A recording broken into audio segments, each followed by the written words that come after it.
I get going, I get emotional talking about it. Sorry for the language, but it fucked me up. What up, K-Rugs, the sober dog, coming at you. I told you guys I was gonna do it big for solitary month. We're getting it all in, and I'm gonna show you exactly what I mean. Now, doing it up big for solitary month. Yep, I'm walking all over. I am literally building a solitary cell in the basement. Yep, a solitary cell in the basement to show everyone the true extent of how brutal solitary is. This is it. This is the misery. As I'm sitting here building it, literally can see the walls going up. The light starts to close in. You could start to feel it getting smaller. Just down here in this big room that I had earlier, you can feel it getting smaller. Just, why am I doing this? Well, number one, to show, the true extent of it, just how miserable it is.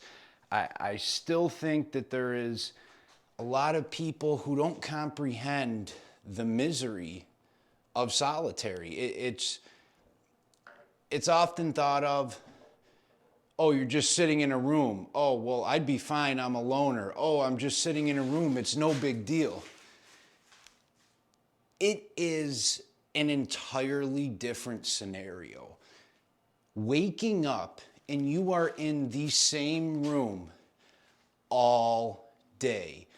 You wake up, your toilet, your shower, your bed. You wake up to the nightmare.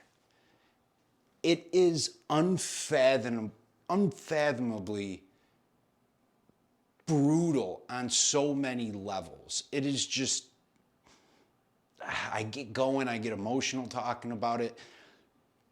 Sorry for the language, but it fucked me up. Just getting up from the bed. I'm here. I'm in this room that I can't leave. Period. Everything is in here. The simple act of walking outside my bedroom door and going to the bathroom in the morning is something totally taken for granted. Something that I will never take for granted again. Walking out to my kitchen to get a cup of coffee, exiting that room to go into another room. It's one of those things that I don't expect people who've never been in that situation to understand it, but it is just, it's mind-numbing. It is mind-numbing, mind-boggling, brutal. I put a quote up in the last video of when Charles Dickens went to visit people in solitary confinement at the Philadelphia Penitentiary. And he talks about how the slow damage of their brain is substantially worse than physical torture. That is so true. I have not been physically tortured, but I would be willing to take that compared to, broken bones I've had before between sports and just, random things. Black eyes, fights, things like that, busted up, bruises, cuts, burns, over solitary any day of the week. As we get going on solitary videos, and I'm going to use the cell for multiple reasons to explain to you guys all about fights in solitary. You get in a fight, this is your space. Either use it to your advantage or don't. And there is 50 of these lined up, row to row. The guard might be in his tower at the end. So You get in a fight with somebody, there's no calling for help. You're 150 feet away from the nearest help. You better duke it out. Things like that, fights, sexual activity, recreation, what they call rec, 23-1, the biggest bullshit lie I have ever heard, and I'll explain why. All that I'm going to get into. The Angola 3, I'm going to talk about them. They are 3 guys who were convicted of an armed robbery and then prison murder in the 1970s. They did, 2 of them did 40 years plus in solitary confinement. 40 plus years.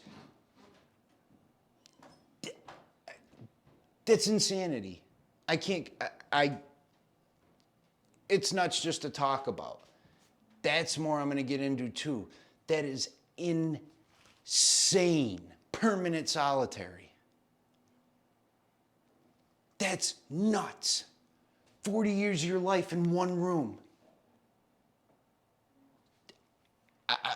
It's hard to talk about because I'm picturing it, I'm imagining it.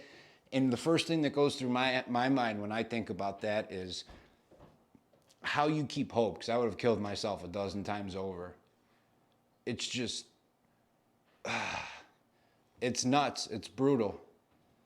But that's what we're going to get into. I'm working on this thing as much as I can. I'm spending a lot of money on this thing to try to give you guys the best, most accurate depiction of what it is actually like in a solitary cell, to wake up to that, to have that, to only have that. The nightmare begins when you wake up. All right. Next one I'm coming out with, we're talking about rec, 23-1, the biggest lie ever told as far as solitary. All into that, all about what they do and don't allow you to do. I'm going to dispel the myths, tell you what is allowed, what isn't allowed, what has changed, and what hasn't. All right? Help me out, hit that subscribe, share these videos. We need to bring awareness to this. At no point am I ever saying that people who break the law don't need to be, punished and do the crime, do the time. I have nothing against that. I'm saying we need to rethink solitary, especially for nonviolent infractions and offenses in prison, because it makes anybody and everybody worse. Violent people more violent, depressed people more depressed, anxious people more anxious. Whatever you have, it'll make it worse, and if you don't have anything, it'll create a lot of things. We're sending these people back to the street worse. All right? K-Ruggs, the Sober Dog, I'm out. New video coming up next week. It's going to be a good one.